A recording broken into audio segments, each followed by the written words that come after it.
Halo sahabat cerdas, pada video kita kali ini kita akan belajar materi konduktor dan isolator panas muatan IPA kelas 5 SD, tema 6 subtema 3. Pada video kita kali ini, materi yang akan kita bahas yang pertama, pengaruh panas dalam kehidupan sehari-hari. Yang kedua, penggunaan bahan konduktor dan isolator. Pengaruh kalor dalam kehidupan kita sehari-hari. Pada kehidupan kita sehari-hari, ada aktivitas yang membutuhkan panas maupun ada aktivitas yang tidak membutuhkan panas. Misalnya, saat kita memasak kentang, kita membutuhkan panas. Artinya, kita membutuhkan benda yang dapat menghantarkan panas dengan baik. Benda tersebut disebut dengan konduktor. Sedangkan pada aktivitas yang tidak membutuhkan panas, misalnya saat kita memindahkan nasi yang panas ke mangkok. Artinya, kita membutuhkan benda yang sulit menghantarkan panas. Benda tersebut disebut isolator.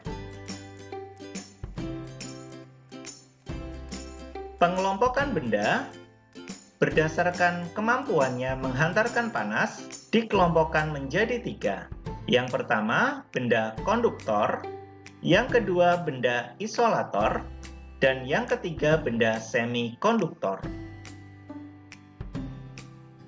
Yang pertama, konduktor adalah bahan yang dapat atau mudah menghantarkan panas dengan baik. Bahan konduktor banyak dimanfaatkan sebagai bahan pembuatan alat masak, lempengan setrika, mesin, dan lain-lain yang membutuhkan penghantaran panas secara mudah. Adapun bahan emas merupakan konduktor yang terbaik. Yang kedua, isolator adalah bahan yang sulit atau tidak dapat menghantarkan panas. Bahan isolator banyak dimanfaatkan sebagai pegangan alat masak, pegangan setrika, pegangan alat penghantar panas, pelindung kabel untuk mencegah sengatan listrik maupun konsleting, maupun mencegah kebakaran. Adapun benda isolator misalnya kaca, kertas, karet, benang, styrofoam, plastik, kain, kayu, udara, dan lain sebagainya. Yang ketiga, semikonduktor adalah bahan yang daya hantar panasnya lebih sulit dibanding bahan konduktor, tetapi lebih mudah dibanding bahan isolator. Bahan semikonduktor banyak dimanfaatkan pada rangkaian elektronik. Contoh bahan semikonduktor misalnya germanium dan silikon. Penggunaan bahan konduktor dan isolator. Bahan konduktor dan isolator banyak digunakan dalam kehidupan sehari-hari. Berikut benda-benda di sekitar kita yang menerapkan prinsip kerja bahan konduktor dan isolator. Yang pertama, penggunaan setrika, baik setrika listrik maupun setrika arang. Pada setrika listrik, terdapat bahan konduktor yaitu berupa lempengan besi dan bahan isolator sebagai pegangan yang terbuat dari bahan plastik. Sedangkan pada setrika arang terdapat bahan konduktor yaitu lempengan besi, sedangkan bahan isolatornya terbuat dari kayu untuk pegangan setrika. Contoh berikutnya penggunaan alat masak. Misalnya penggorengan maupun panci. Pada penggorengan terdapat bahan konduktor yaitu lempengan besi dan bahan isolator untuk pegangannya yang terbuat dari bahan plastik.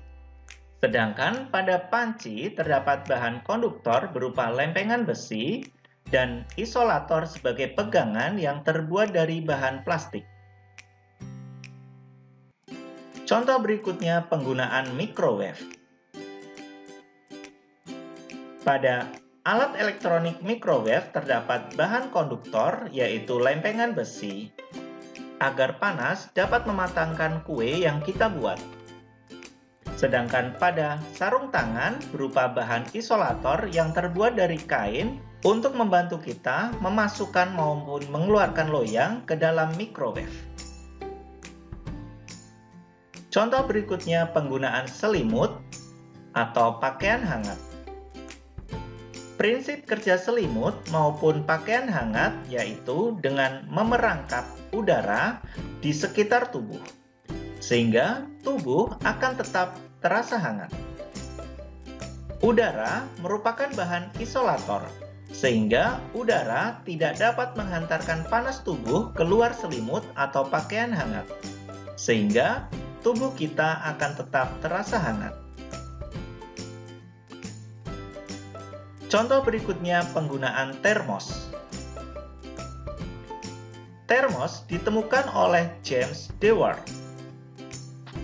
Prinsip kerja termos adalah menghambat perpindahan panas secara konduksi, konveksi, maupun radiasi.